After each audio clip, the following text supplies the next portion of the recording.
Pupuk Kaltim Bontang dengan tekanan di awal babak pertama ini masih dapat dipatahkan oleh pemain muda Octavianus Maniani dan sebuah tackling dari Tarik Janabi, di mana langsung menghadiahkan sebuah kartu kuning dari wasit Oki Dwi Putra.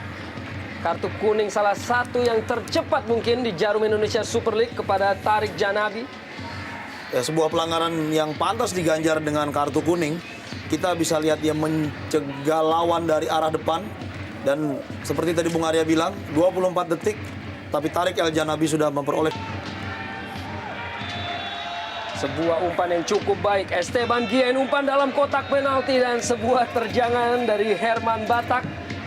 Yang cukup baik untuk mematahkan umpan dari Esteban Gien tadi. Sebuah serangan pertama yang kita bisa bilang cukup berbahaya dilakukan oleh Tarik Janabi. Kembali Octavianus Maniani melalui Rahmat Dhani tadi berusaha untuk melewati Iqbal Samad. Masih kita tunggu apakah menghasilkan sepak pojok ataukah tendangan gawang. Dia menarik melihat bagaimana Octavianus Maniani berusaha untuk bisa melewati. Bersiap, umpan telah dilepaskan di dalam kotak penalti dari Pupuk Kaltim Bontang. Namun Mauro Pinto yang sudah menghasilkan 1 gol melalui tendangan bebas ataupun tendangan pojok. Masih belum berhasil tadi.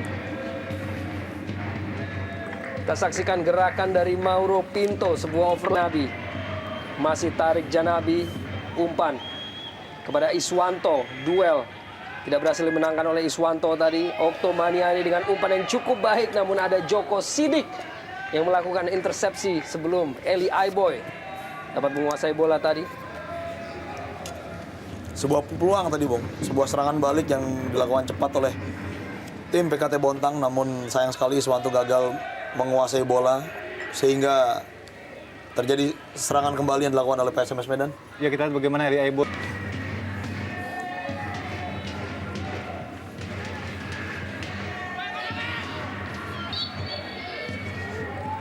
Sebuah pelanggaran tadi tentunya cukup mengejutkan bahwa seorang Zada tidak diturunkan menjadi pemain inti ataupun tidak. Kita lihat namanya dalam daftar pemain cadangan sekarang.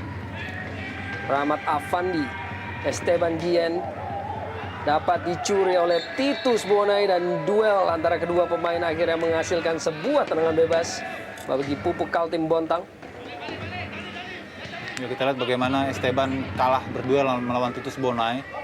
Menghadapi penyerang PKT yang cepat seperti Garang membantu pertahanan. James Deba dibayangi dengan begitu ketat oleh Mauro Pinto. Crossing dikirimkan oleh James Deba dan tandukan yang cukup baik, namun sebuah penyelamatan yang cukup fantastis dari Gali Sudaryono. Ya, ini satu peluang yang saya kira paling berbahaya sejak beberapa peluang tadi tercipta. Namun kita lihat bagaimana aksi akrobatik tadi dari Gali Sudaryono menghalau sebuah peluang emas dari Titus Bonai. Setelah sebelumnya crossing tersebut melebar kembali, cukup baik visi dari seorang Esteban Gien. Ada Eli Aiboy kirimkan sebuah crossing dalam kotak penalti, berhasil dihalau dengan cukup baik oleh Wilfrido Kenes, dan akhirnya sebuah clearance harus terus dilakukan, mengangkat kaki terlampau tinggi tampaknya tadi. Sebuah pelanggaran oleh Trias Budi. Iya, Trias Budi kalau diperhatikan memang tidak terlalu tinggi bola, dan di saat bersamaan juga ia tidak menduga Avan Lubis masuk begitu cepat sehingga halauannya praktis mengenai wajah dari Avan Lubis. Masih bersiap Mauro Pinto dan juga Herman Batak, dan tampaknya menyentuh pagar pemain tadi. Kontan menghasilkan sebuah sepak pojok bagi PSMS Medan. Ya, kita lihat ini juga merupakan bentuk kehilangan dari PSMS Medan. Andai saja ada. Kembali Rahmat Dhani. Dan kembali sebuah crossing Herman Batak hampir saja dapat dicuri. Namun terlebih dahulu tampaknya merupakan sebuah pelanggaran tadi. Ya, jelas sebuah pelanggaran karena bola sudah dipegang oleh kiper PKT Bontang Herman Batak. Kita lihat.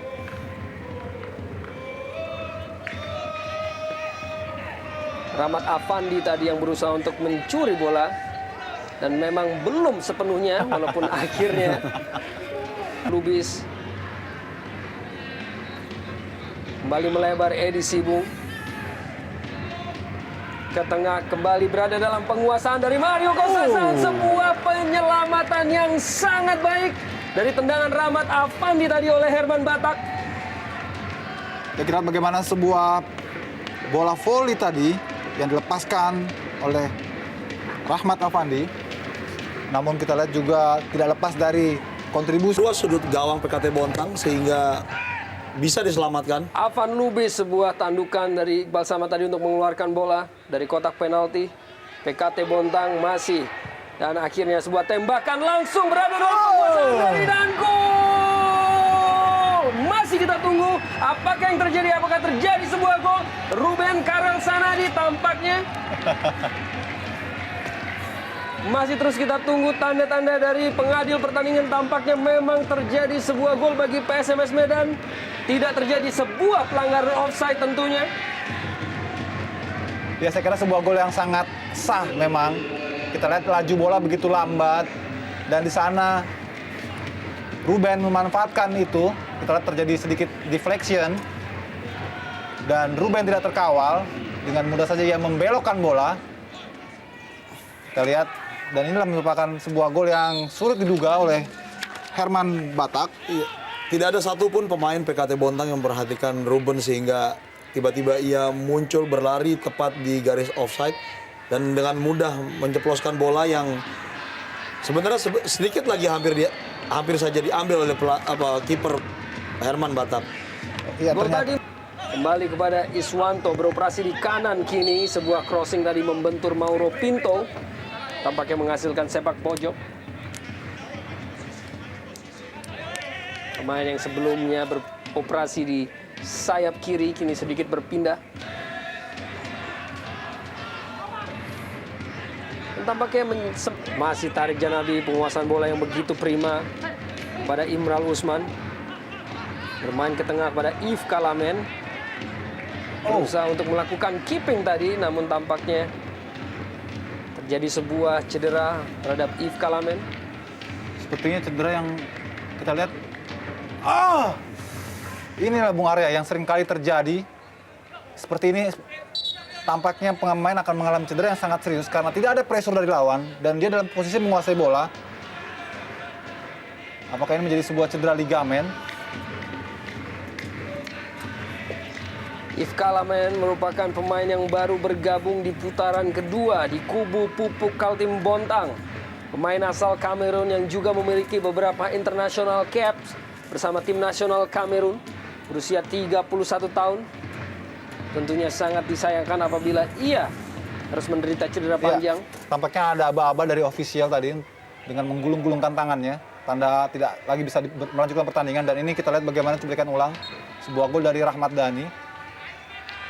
Kita lihat, ya, memang sulit bagi kiper manapun ketika bola tanggung seperti ini untuk bisa memotong.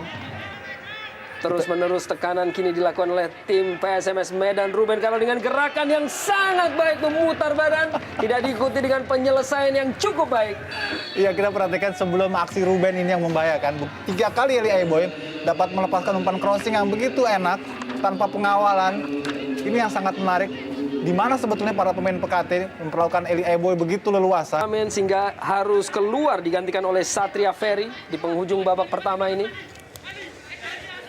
Tarik Janabi dengan sangat baik dan sebuah tackling yang cukup tinggi oleh Rahmat Dhani tadi. Menghasilkan tendangan bebas. Sebuah kontrol bola yang begitu baik dari playmaker asal Maroko ini. Dan juga mantan pemain dari Sriwijaya FC Palembang dan Arema Malang. Dan tambahan waktu 1 menit di babak pertama ini masih dengan keunggulan dari PSMS Medan melalui gol yang diciptakan oleh Rahmat Afandi di menit ke-26 dan kartu kuning pada Iqbal Samad tadi atas sebuah ganjalan kepada Mario Kostas. Sebuah pergerakan dari Kostas tadi harus diganjal oleh Iqbal Samad, menghasilkan kartu kuning yang ketiga baginya di musim ini. Yes.